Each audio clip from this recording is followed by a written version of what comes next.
¿Y tú realmente sabes por qué hoy no fuiste a la escuela?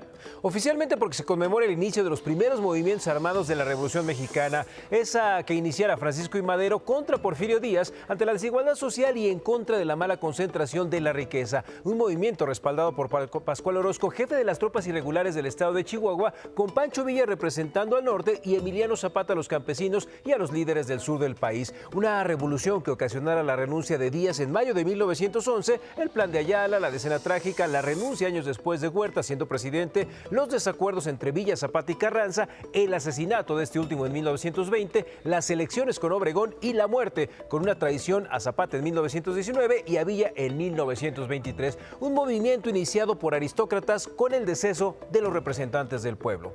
¿Qué se logró en esos años? La renuncia de Díaz, una reforma agraria, leyes para la educación pública, pues al inicio había un 80% de analfabetismo en el país, mejoras en las situaciones laborales, el surgimiento del sindicalismo, la repartición de latifundios y la promulgación de la Constitución de 1917, además de la nacionalización de suelo y subsuelo que a la postre nos daría ese petróleo que es de todos los mexicanos, en una lucha de aliados que no amigos en esta historia de vencedores que obliga a cuestionar. Y es que si bien pasaron cosas relevantes en el país, lo cierto es que con los años han salido algunas precisiones. Por ejemplo, eso de la no reelección lo retomó Madero del propio Díaz, quien en realidad se lo dijo a Juárez al inicio de su lucha, en esta ironía de destino en donde ambos los atarantó el poder. En este México donde los revolucionarios se regaron por el territorio gracias a los ferrocarriles y obras de Díaz. El papel de las mujeres fue uno de los más relevantes, pues no solo estaban ligadas a labores domésticas o de cuidado, también en la generación de estrategias de combate, espionaje y tráfico de armas,